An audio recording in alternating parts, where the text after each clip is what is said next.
Three, two, one. We are live now. So, good afternoon, gentlemen. Just doing a sound check. Can you guys hear me loud and clear? Can hear you just perfect, Farooq. Okay, good stuff. Good stuff. So, let's get this discussion started. And before I get started, I think we can start off with a round of introductions, and then I'll talk briefly about the topic for discussion. So, like to start off with Michael, your introduction first, and then Bashir can take over. Okay, fair enough. So my name is Michael Ball. Been in cybersecurity or information security for about 30 years. Was CISO at a couple of Canada's large insurance companies and have been helping small to medium industry for the last 5 to 6 years. The most relevant, I guess, is worked in security governance with Freedom Mobile for about a year and a half, and that's relevant to this. Where Farooq disappeared. Okay, we'll continue so that Farooq can get back. My name is Bashir Fancy. I'm currently the president for BIZTEK Professionals Association of Canada, BTPAC, which is part of ICCP. That's all about certification, education, certification, technology, and business. That part is headquartered out of Chicago. We are here, but my role in this area, this is of course not for profit and helping education, is about coming out of the Big Four as an accountant and doing auditing to Air Canada and eventually operations, moving on to Citibank, also managing operations, even IT. Then I managed third-party processing for the payment side at TDSI, which became SNS, and then became Emerges, which became Bell, and then now with TELUS, we've got the health side and all that. And then moved on to Visa, where I was originally managing operations, then risk management and security here, moved to California and became the global head of internal audit, and I was the executive vice president for risk management and security. It was during the time in Canada that actually I got started on PCI compliance that we put together. So you can either throw a dart at my picture or hope that it was a good thing.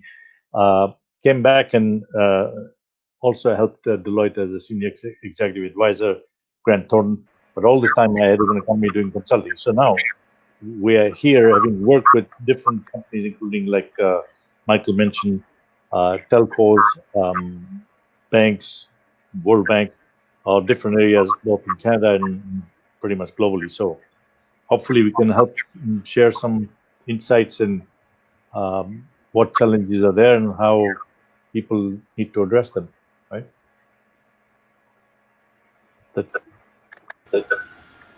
So, yeah. Okay. Sorry, I think I was having some audio issues with my thing. Can you guys hear me loud and clear? Yep, you're fine. So one thing I want to say is that this issue is not industry specific. So we're talking about the telecom industry at the moment, but it's a broad across hospitality, Marriott hotels, and banks and insurance companies and mining and credit bureaus. Credit bureaus, yes. Yeah, that's true. The bad guys don't exempt anybody, right? Basically. No. Yeah. No. Wherever there's money to be found, right? So and a lot of this we were talking earlier is third-party issues, and it's much easier to attack a smaller third-party part of your supply chain than it is somebody. For instance, I would expect Rogers themselves to have a significant amount of investment in cybersecurity controls. So to attack them directly would be a great amount of work. But if I knew who their supply chain was and could get in that way, it's an easier bid. I think you hit the nail there. And one other thing there, which is also interesting, is that people also become your weakest link, right? Yeah. That if you have a lot of fantastic software in controls, and if people don't understand how to use them or that they must use them, you're exposed quite badly depending which side of the business you're in, because all they need to do is get into any one area and then off they go. Right. So, when we talk about this triad of people, process, and technology, okay, so all of cybersecurity is people, process, and technology. And people are a weak link. Process is literally, so when we do a maturity assessment or a maturity model, we're looking mostly at their process. Process is a piece of paper. It's a document. If you don't follow the process and you don't have technology in there to enforce it, then what is the process? you said something very important, because when even back in my old days, even the last few years, as I've looked at some of the things, what is on paper is not what is getting practiced. No. And they keep making changes, and based on what the paper says, exactly as you quite rightly point out, the process is very nice. It's like disaster recovery. Business resumption plan, they're sitting on some of the files at the back. But when you have to use it, you find the numbers don't necessarily add up, because the guy's number has changed. He's not even on the same person, because they don't go back to it, right? It's only when the auditor is coming in. So end of the year, you're doing SOX or whatever, they're running around to get it done. And then what happens is it's not up to date, right? Yeah. So, well, even something as simple as network diagrams. So we go in to do assessments, and I'm going to say that 90% of the places that we go into will hand me a network diagram and say it's not up to date. It's probably 18 months out. 90% of the time. Yeah, absolutely. You think about, that's a good example. And even I was going to use the airline example, but it would be true of telcos as well. Is that you say you're PCI compliant, everything is all hunky dory, your security controls. Now, one of the terminals at the airport doesn't work, right? It's failed. So you call the mechanic, the electrician or a technician to come and repair it, or instead of two, it's going to take a little while. So he'll immediately replaces a different one because he doesn't want to hold you up, right? Right. He goes back. He comes back after a few hours. Next, how do you know what he put in there? That every time you keep punching, it's now been trapped, right? Right. So now telco is the same thing. You got modems in place. Who is to say something's not been tampered with? How do you know that? And so the inventory control, the network management becomes so important that people have been hacked in the shopping malls because they went to where their wires were coming in, right?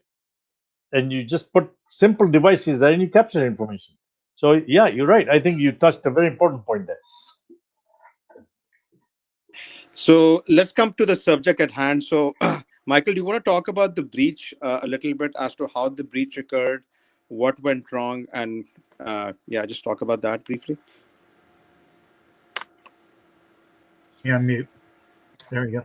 Yeah. So what we know anyway is that a third party was working on the Rogers databases and had a copy or a replica that had relevant, personally identifiable information of Rogers clients. And so it wasn't specifically a breach of Rogers itself. It was a breach of a third party that was working on their databases that had not appropriately secured that data. Okay. So when I was with Freedom Mobile, we had a very similar incident. Actually, after I left Freedom Mobile, a third party had stood up a replica of a database to evaluate latency, and that third party got breached. And it was Shaw/Freedom Mobile clients. Good, thank you. So I would like to come to Bashir now. So it seems that there is an inherent risk of mergers and acquisitions, right? And Bashir, you have worked for Rogers in the past. You can probably talk to it. So do you think that mergers and acquisition is the main contributor to this, or there are other factors which come into play? I think there are quite a few factors that kick in.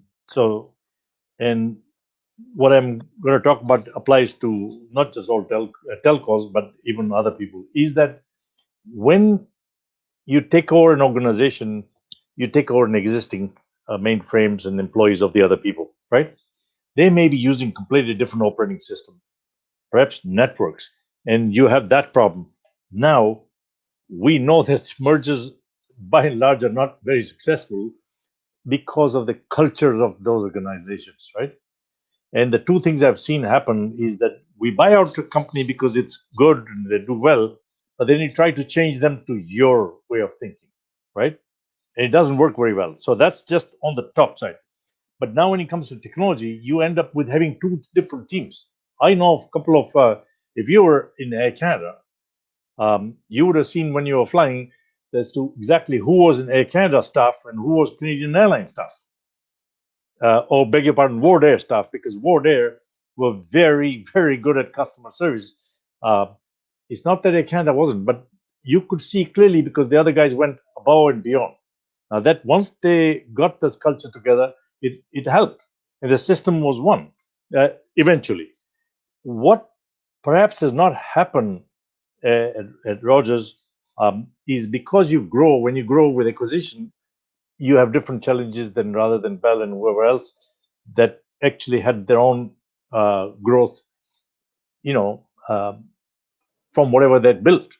So that brings a different challenge. Then you end up, in order to deal with it, you start ending up outsourcing, right? Or the other organization may have outsourced it before. So you take in a company.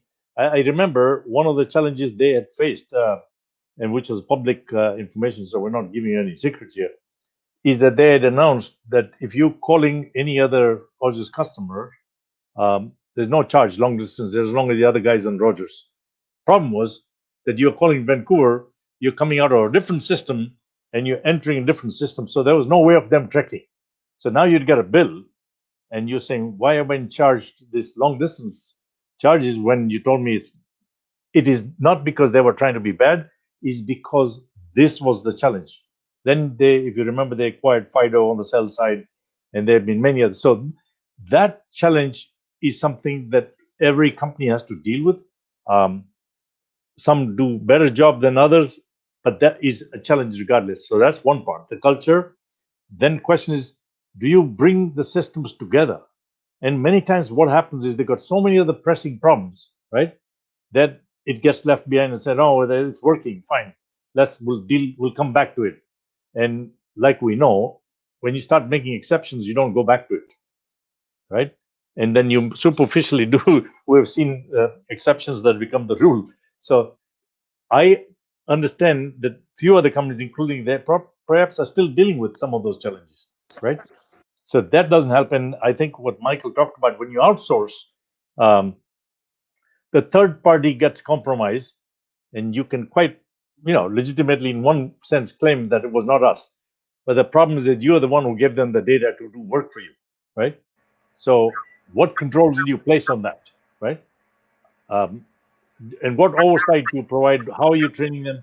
Would you not agree, Michael, that just because you outsource doesn't mean you outsource responsibility, right? Well, no, you can never outsource accountability or responsibility. Right. You own those. Yeah, exactly. And so your agreement with the third party needs to ensure that they follow your security controls. And it's your accountability to validate that. So I'm gonna bring something else up that we didn't talk about here. And Farooq, you're on mute. So this is the second breach at Rogers in the last 3 months. So in January, there was another one as well, where it wasn't PII, it wasn't personally identifiable, but what it was there was 2 GitHub repositories with code for some of Rogers' back-end stuff. And there was private keys and usernames and passwords for that code in GitHub. Now they pulled them down quickly, but literally, 30 days later or 40 days later, we have this second breach. That's not good when you get things like that repeating. So you're right. One of the challenges I found in when we manage the third parties.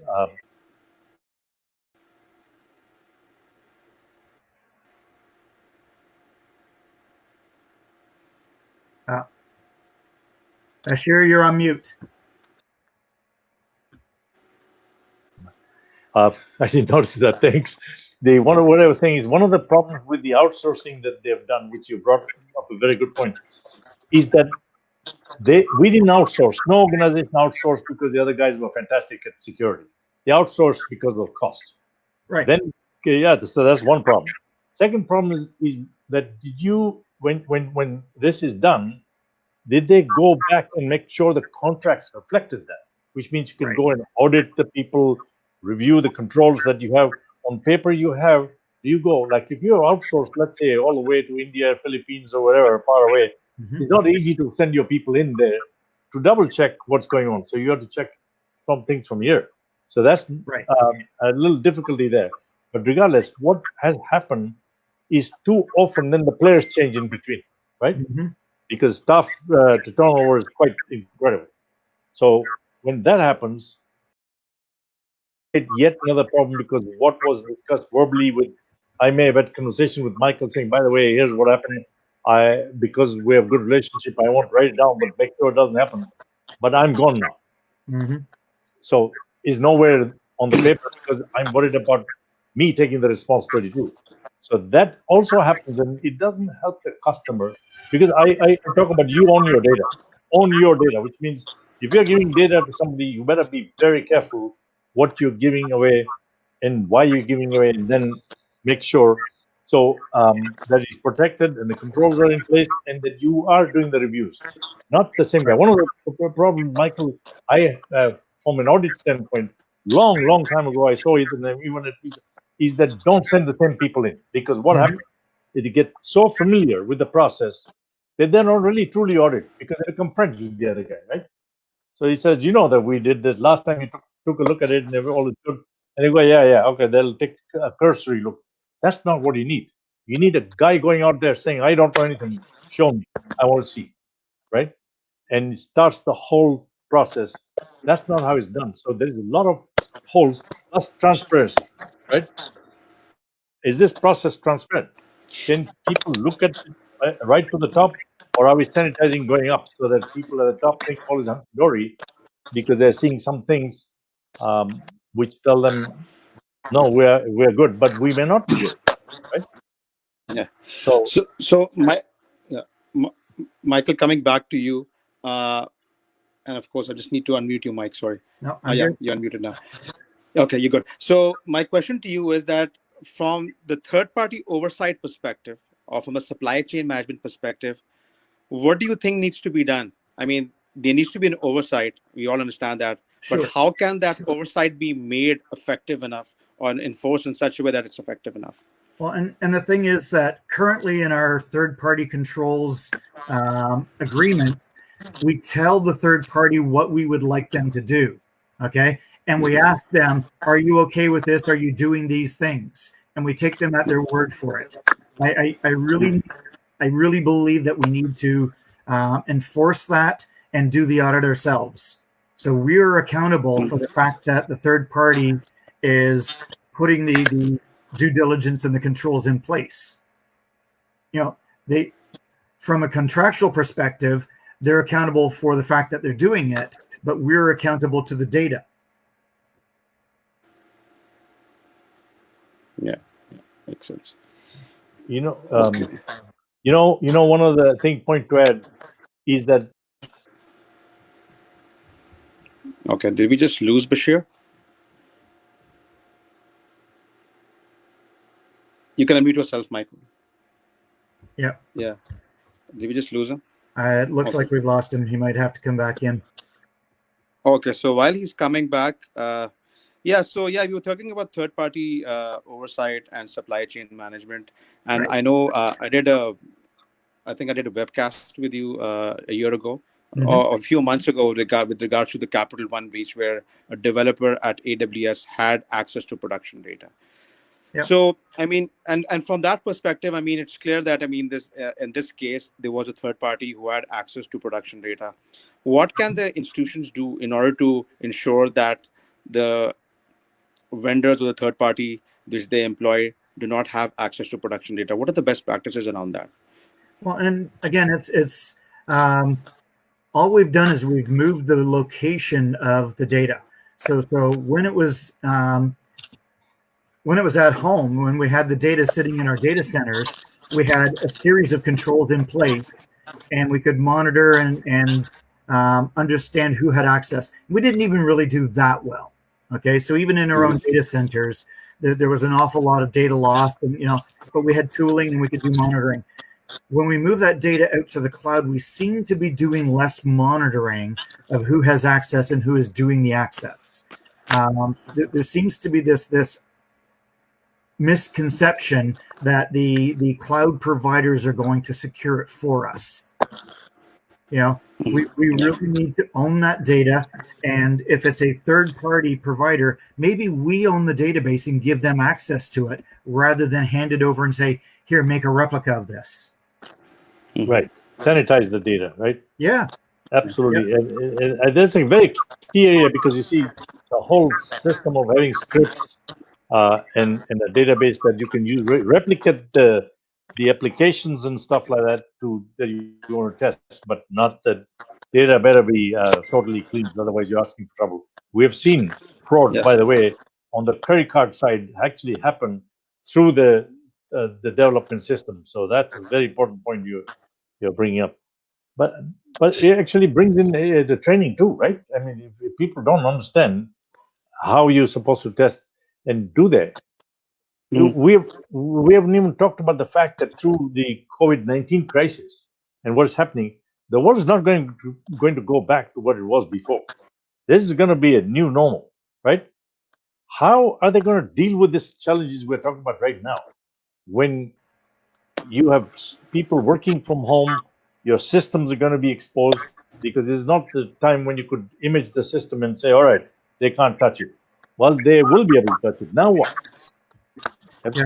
And so one of the conversations I've had over a number of conferences recently, if you picture a Venn diagram with two circles, okay? And so both of these are Gartner document or Gartner statistics. So prior to COVID, 70% of employees had the ability to work from home. So not within the defense in-depth strategy that you've put in your data centers and in your offices. 70% of your employees could work from home. And now with SaaS, Office 365, Salesforce, Concur, Workday, you name it, 64% of your corporate intellectual property is also outside of that perimeter. So if you overlap those two circles, you've got a significant amount of data sitting outside your corporate perimeter that a significant portion of your employees have access to, that you are not controlling. Right. And they have not looked at it, right? That's not been looked at at all. So what the challenge, you're right. This is going to bring, so when you look at it, the question is, are they dealing with day-to-day stuff only and trying to keep the head above water, basically, to be fair to them, that they can't look at this type of things? And this is where the exposure is coming from. I had one of the guys turn and tell me, we can't afford to do this because it's going to cost us this money. Problem is they're losing a lot of money. And my point to them was, no, you cannot afford not to do it. You're already losing a lot of money. If you do this in 2 months, you'll get the money back. So why are you holding back? And that's been part of the challenge. So it's going to require a different thinking. We talk about the legacy systems and all that. And the other problem is we got legacy thinking here. That's the problem. Well, and the legacy thinking that we have also leads to legacy architecture being built out in the cloud. Right. So if you look at AWS, if you look at Azure, if you look at Google, they all have the ability to provide security by design right up front. Okay, when you build a new infrastructure in any one of these providers, the controls are there, but a lot of companies insist on lift and shift, taking what they've got in their own data center and making it work in the cloud. And that's not a scalable move forward direction. You're talking about scale now becoming bigger, basically, right? Because, and if they can't deal, I think there's also a more principle statement that says if you are indisciplined in whatever you're doing or don't have the control, just because you outsource, your problem is not going to disappear. Because the problem, as you heard, is the garbage in, garbage out. Kind of, you're indisciplined before, it's not going to change. You're still doing that. So there's a part we don't talk about. But the corporations in Canada and elsewhere suffer from is there a significant amount of duplication of data, significant, and that causes more exposures in terms of protecting it, in terms of who has access to it, and then if you're going to use AI at some point in time, guess what? You got contradictory data because you have one first draft and draft 2 and draft 3 and updated draft and draft 4, and then Farooq has updated saying Farooq's updated thing, and then date goes on top and final 1 and final 2, and I go, how is it final if it's final 1 and final 2? But they've got all this where you start from the original draft to where you end up, but they're storing all this, right? So this And multiple different systems. Correct. And so it creates, whether it be pricing policy, whether it be the process that we're talking about, and the question is, are they dynamic? Controls are supposed to be dynamic in that you can change when something else changes, right? Right. And then not doing it. At least I have not seen it. Yeah. Okay, we have a question now. I think somebody just asked us a question, and the question is that can the panelists talk about the importance of the position of chief data officer?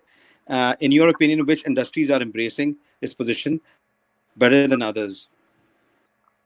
So your perspective on this position. Bashir, my auditor friend. As to how many, no, it actually, first of all, it plays a very important role, okay? Because of the fact that without data, you're going nowhere. I talked about AI just now, not knowing about this question, but AI works because there's good data, because it's your behavior pattern. Whether you're dealing with Equifax and trying to get a credit rating, what do? They look at your ability to pay people, the fact that you have this money, are you paying your bills, how are you acting, do you take 30, 60 days, whatever. For the organizations, whether it's telco or banks or whoever, that data is critical. So you data governance kicks in now to see, are they doing it? To the best of my knowledge, not everybody's got a data governor, if you want to call it. Some industries have started to do that. What we used to call it the big data, right? Mm. And my comment always used to be, never mind about big data and small data, it's data. End of story. We're collecting more data now because there's ability to go here and ask for everything under the sun. But the problem is that you also create problem. You take a lot of data, you don't tokenize it or you don't remove it, it stays there. So yes, you do need. Now, as far as telco having a data governor, I don't recall, right? I don't think they have one, which is worrisome. The fact that somebody's got a title, and we have seen a lot of titles in banks and everywhere else, but what are they really? Are they doing the effectively data governance job that you're talking about? I'm not sure that it's widespread. There is perhaps a little bit of that getting done, but not to the extent that we are. Because if that was true, you would be having people questioning, why are you storing this data?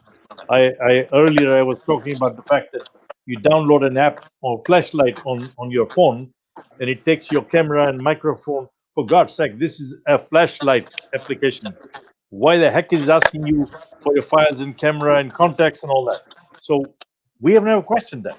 So the guy who's managing that in the company, whether it be telco or whatever, he's operating the same way as operating on his on his phones. So we don't turn the switch on or off. So yes, your question is very good. The job is needed. It definitely needs somebody to be doing that, and they need to take it very seriously and say, Michael's question was earlier, somebody needs to own this thing, and could be the data guy who says, okay, what do you need this data for? I own it. I want to know exactly who's touching it, why. If we did that, we wouldn't have half the problems, right? Well, and data is the new capital, right? So Yes. data is what makes your company run. Correct. I mean, look at Facebook. You don't have to look very far. Mhm. Every time you touch it and you give them every information about you, they can turn elections, they can do whatever. So yes, the data is absolutely is the new oil, and it's serious stuff. So when you're giving it away, better be careful as an individual. Don't give away the data. And with telcos or whoever, uh, if you're giving them data, you better ask why are they using what is, and that's is going to require some legislation and laws to turn around and say exactly, can you be transparent? What do you do with my data? Right? We have the government. If you went to the ministry and you change your address for your licenses, right? And you want to go to another ministry, they don't have the same information. Why? That's all privacy. We can't give it to the other guy. You don't want to give it within the government, and yet you're giving away to somebody you don't know is protecting and could be anywhere in the world. How does that add up? Right? So yeah, it needed, and they should start doing it sooner rather than later. Yeah, good point. So since we're talking about chief data officer, we're talking about data governance, let's switch gears and let's talk about the regulators, the role of the regulators over here. So I think since we're talking about Rogers, which is, if I'm not mistaken, it's the top telco in Canada, top or number one or number two, either of them. It's either Bell or either Rogers. So what role can CRTC play over here, or what's the role of the We've lost you, Farooq. Yeah. Repeat that question. You're frozen. Privacy officer of the province or the federal privacy officer? And what do you think they can? Your question is about what the legislation, CRTCs, and all of them play a role in here, right? In terms of data privacy, data governance, and making sure that yeah, it's true. We don't have the legislation here. I'm not even sure that we meet the GDPR properly. Okay, we don't, which is fairly tough rules to maintain, which is very important. And I think, given what is going on now, think about it. If you're in another country, like China was able to control the COVID-19 by making sure that your phone was telling them exactly what you're doing, where, how you were moving around. Well, that was helpful for that problem. But can you imagine in your personal life, if somebody is actually watching every second of that, would you find it acceptable? So why are these guys being allowed to collect this type of data, starting with Facebook and the other guys? So I think we need laws to protect we know recently BC changed some laws to allow data to go across, right, to between Canada and US during the COVID crisis up to July. I hate that, because when I was auditing, I found something which was really scary. That when I looked into some of the exceptions, I found out they were given 10 years ago, right? So how the heck are they still in place? It was supposed to be for 2-3 months, because we are not very good. If I recall, tax was also supposed to be temporary, while we are paying through our note, right? So one of the things that you're talking about is the difference between implicit and explicit consent, right? So in North America, save California and New York.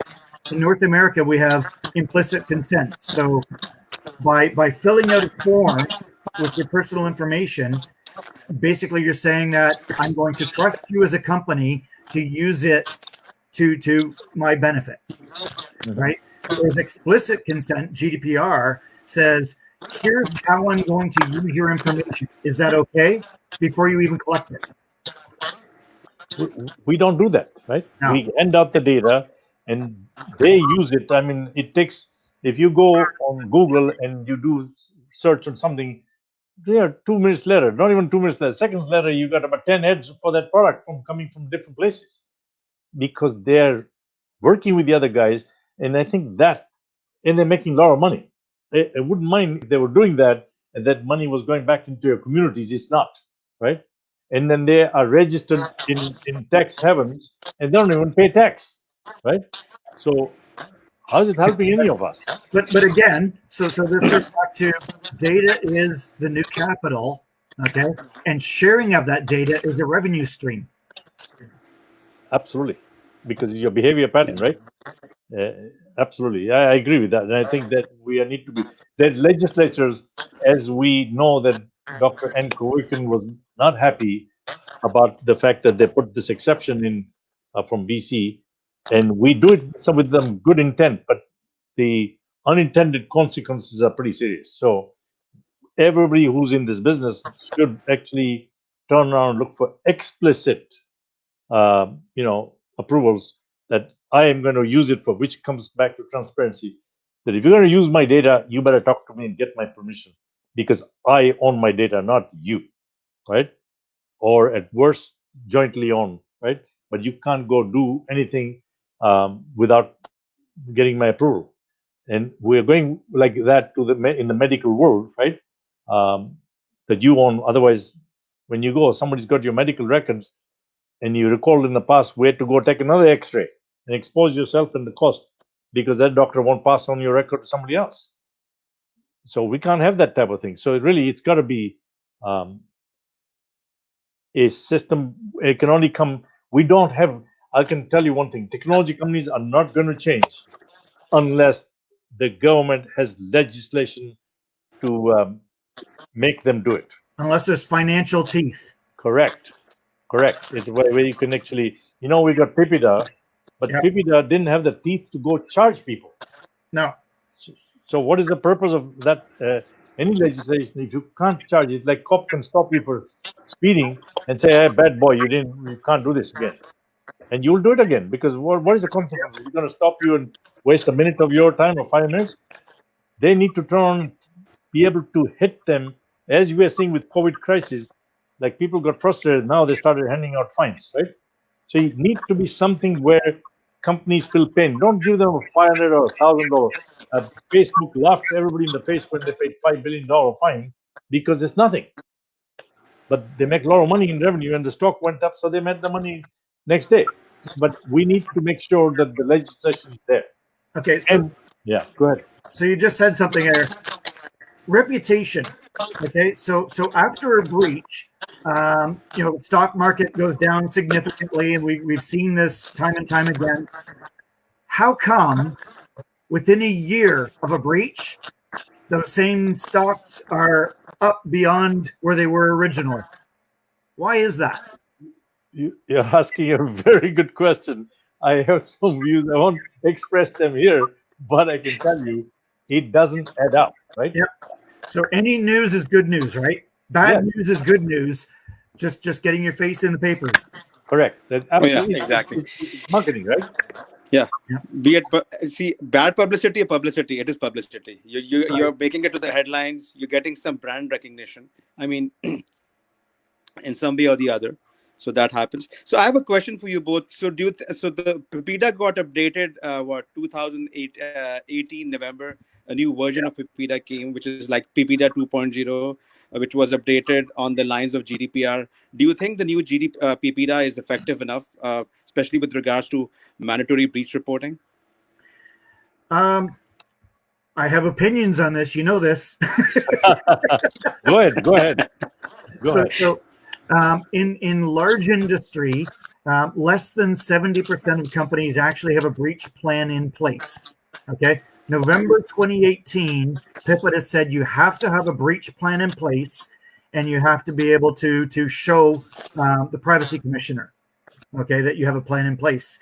Less than 70% of large organizations have one in place, and less than 30% of small, medium businesses have one in place.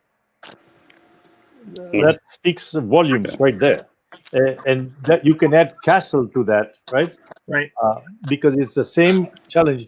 My gut feeling is that we're heading towards GDPR here. It's a matter of time.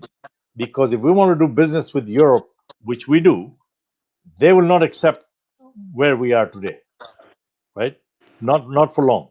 And so I think maybe PIPEDA 2 is a move towards that, which will be a good thing. Right. So things like the hospitality industry, why are they not forced here in North America to follow GDPR because they have clientele.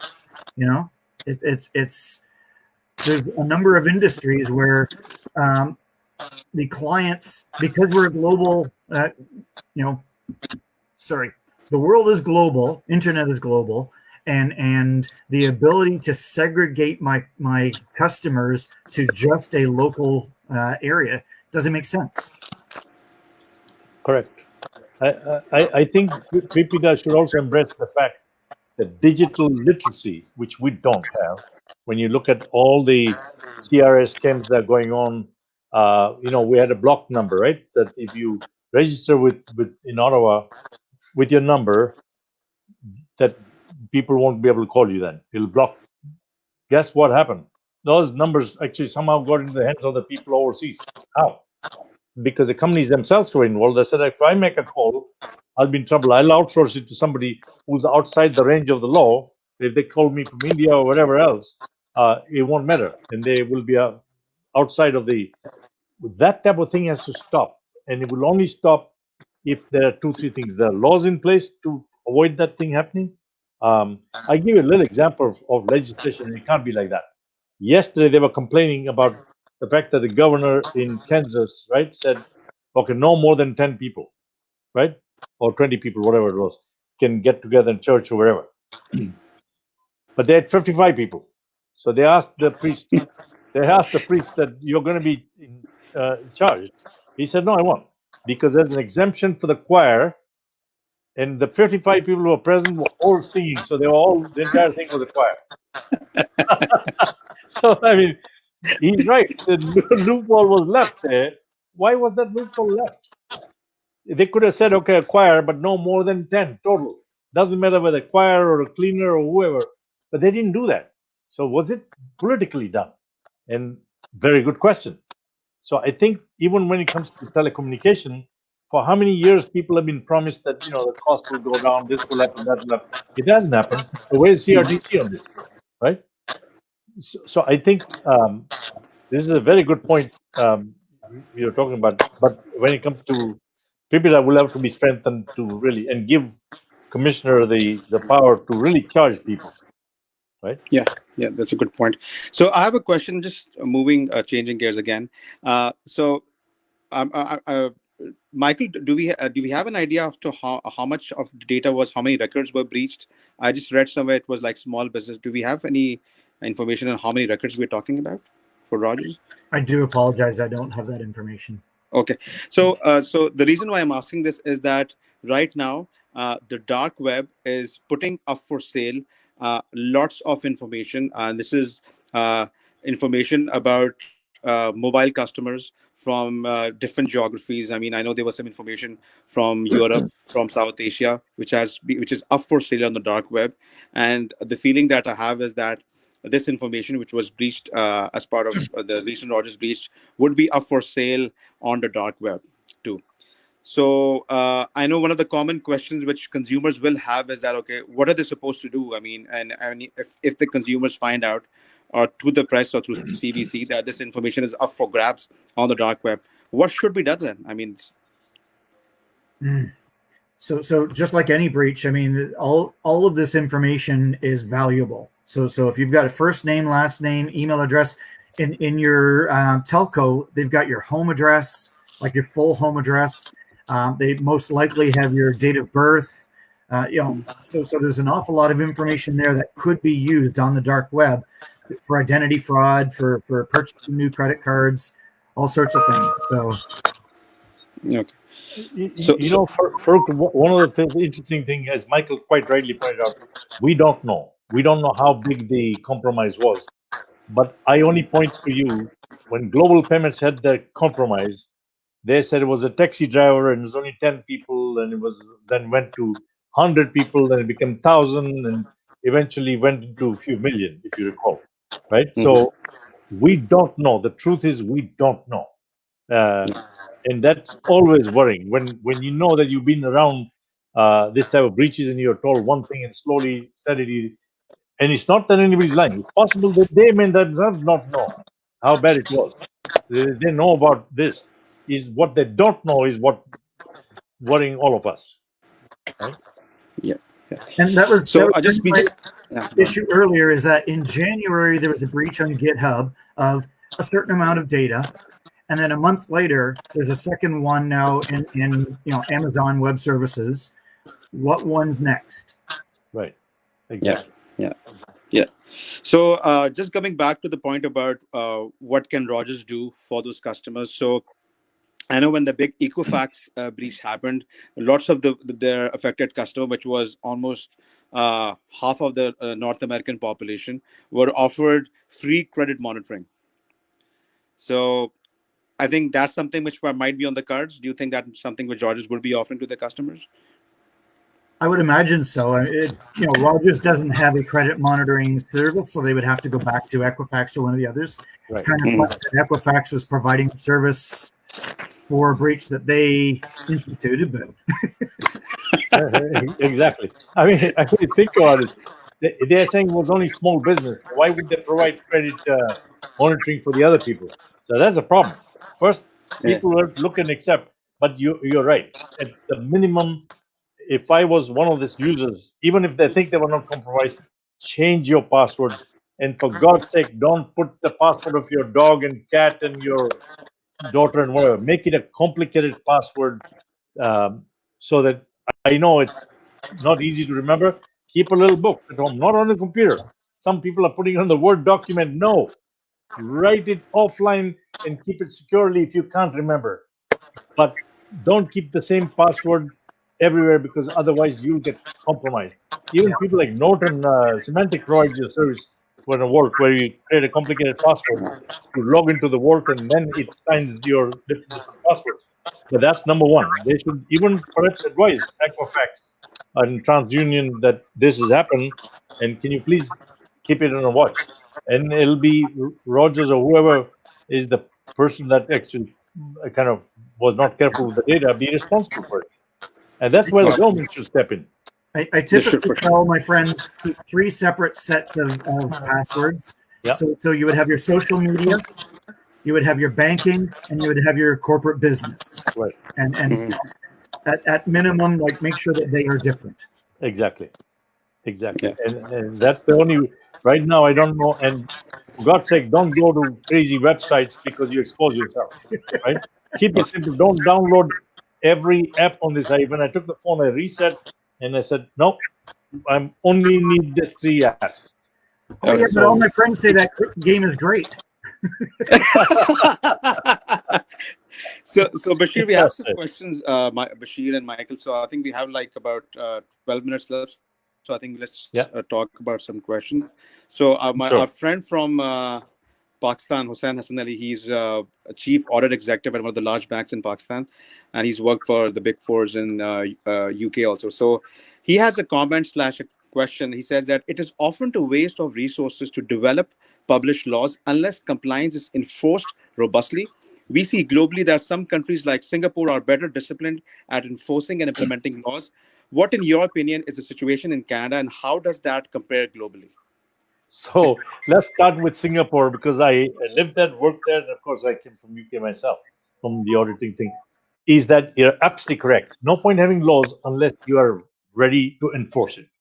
Now that takes two parties: A, the government who has the laws; B, the companies that have, which means the internal audit of those organizations must have independence. That's the key.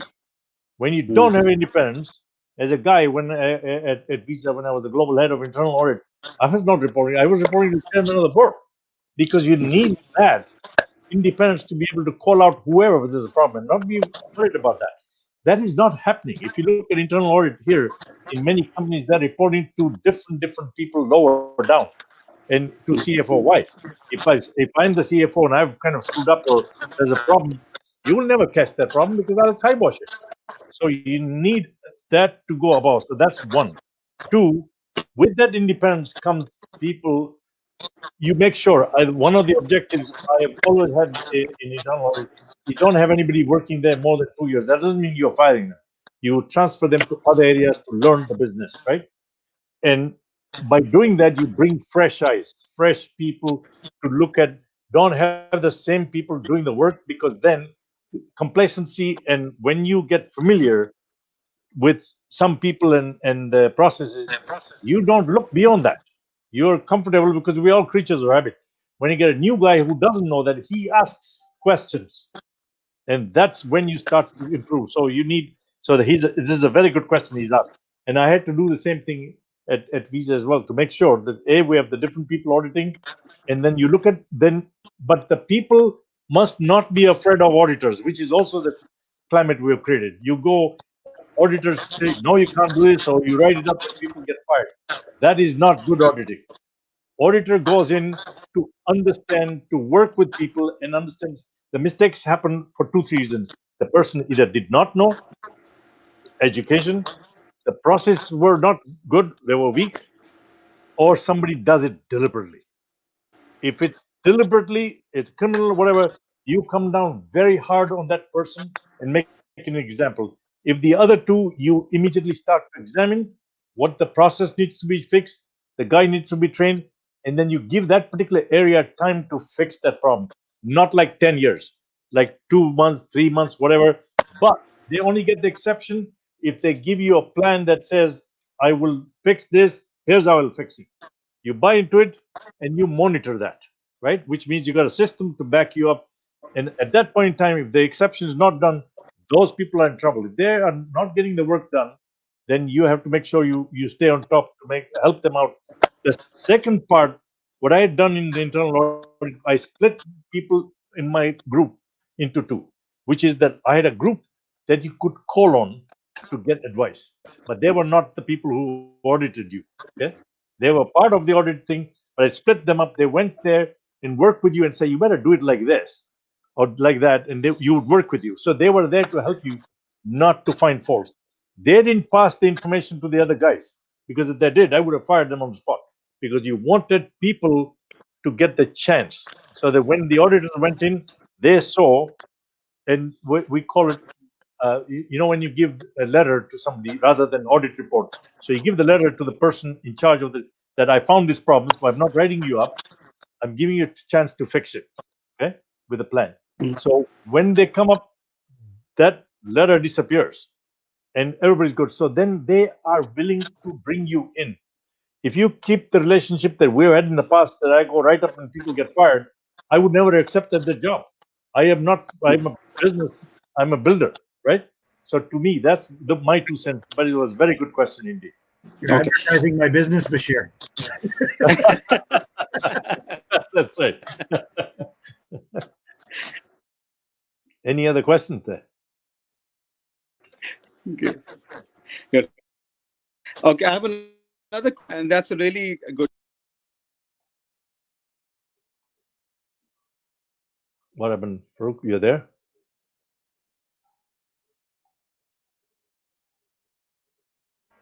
We need to update Farooq's home network.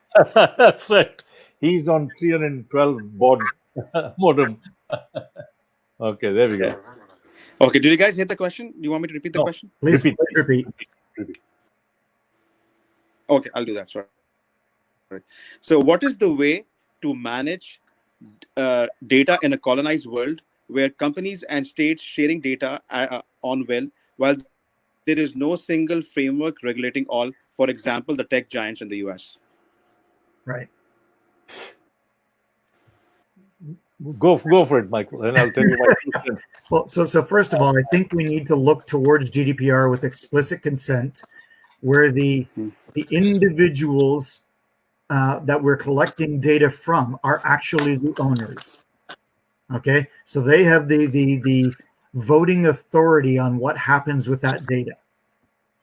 And then as a company managing that data, we need to understand that we're simply a vessel to manage and ensure the protection of that. So again, the whole supply chain piece, everybody in the supply chain has their role to play, but is accountable to the consumer, to the individual whose data it is.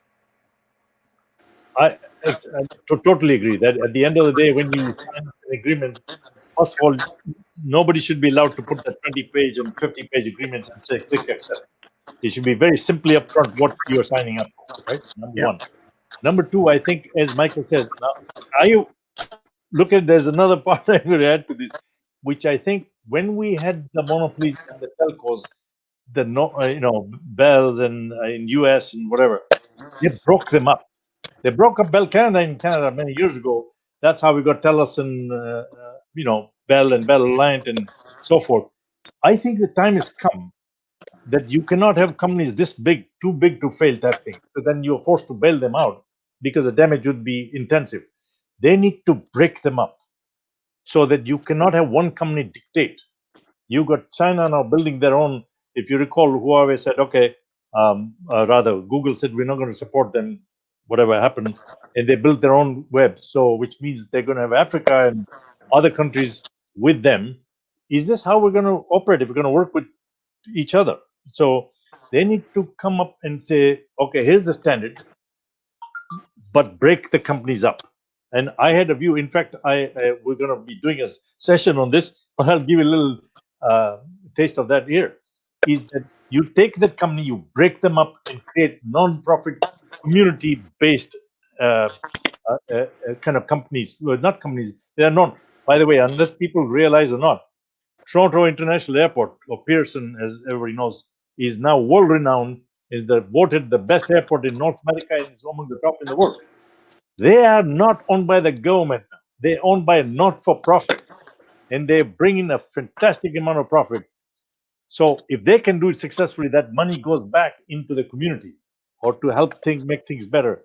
We need to do the same thing with telcos so that you don't have this type of problems, because we have got to be one of the most expensive telecommunication in the world, right? Nobody pays this type of money in Europe or anywhere else. And we were promised, like Michael can talk about Freedom Mobile, and there were a lot of kind of frequencies for sale, and what happened? It was acquired by the big guys, right? That cannot be allowed. How does that happen? If the government says this is what we're going to do, then they have to stick to it, right? Even the frequencies that were purchased by the smaller ones because they were allocated for smaller companies, those smaller companies got acquired by the big companies.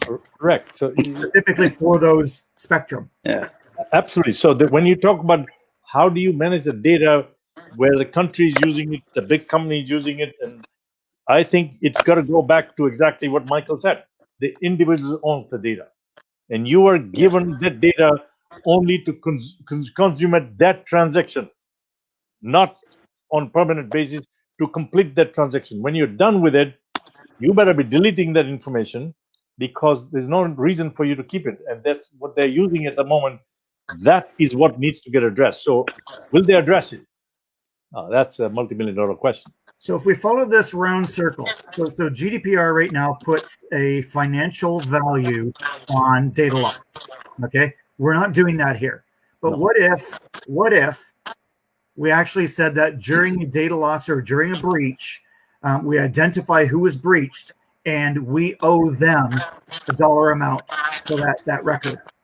So not only are we being fined by the regulator, okay, but we owe a certain amount of money back to the person that actually owns the data, the consumer. Right. Mm-hmm. Fantastic. That would really, they would actually bring all the other stuff. Even the first question about data governance and audit and all that would come in very quickly, because the minute you have pain, what I've always learned, I give you an example. At Visa, we had put in penalties for people because they were using pornographic sites and all over the place and not paying. So I got a shock when people started paying penalties because it was too lucrative. They'll pay the penalty, they'll keep doing the business, and they'll move the servers to different countries. And we realize, no, hang on. What's the intent of penalty? That's where things have gone wrong. The intent of penalty is to change your behavior. Right. It's not to collect the penalties. If somebody's collecting penalties, then it's not working. So right. So they need to make sure you got the rules, the education, transparency, and now I'm going to hit you pretty hard. Now, if you break the rules, there is no excuse. That's when I'll make it very painful. And we have not made it painful. Why? Because the lobby groups are very powerful. They are up in Ottawa and Washington and wherever. That's the other thing we'll have to be tackled if this is going to succeed well. To try and say, no, you can't do that. And that comes back to consumer. Always back to consumer, right? Right. We have time for at least one question more before we end. So the question is, for telco sector, what is the role and effectiveness of the state auditors in Canada to ensure compliance with the regulations? That's Probably talking about the Auditor General over here. very good question indeed, because what you're identifying is the fact that if somebody doesn't, they get a piece of paper to say. So I think I can give you a couple of examples which are on PCI, but they apply the principle. I'm talking about the principle. Is that you get a piece of paper and you say you're compliant. You heard me say that nobody's really compliant. Now, so Visa can either accept and saying, yeah, I saw the piece of paper, or turn around and say, you know what, I'm coming in at random, right? Put the people at random, you walk in and they cannot stop you and say, show me you said this, let me see, right? And they don't have it because they only put it together for the QSA or for the audit, right? I So was compliant. I was compliant at 9:52 on Thursday the 5th. That's correct. So the rule. So you're right. You're absolutely right. So now the key here is the rule. Legislation should be changed to say that if we come in, you're not compliant. You're not compliant. It's not a compliant at one point in time. This is not a balance sheet as at 31st December 2019. This is what, because it's 2 seconds later, it could be completely different. So it has to be ongoing, and the audit itself better be dynamic. It's continuous audit.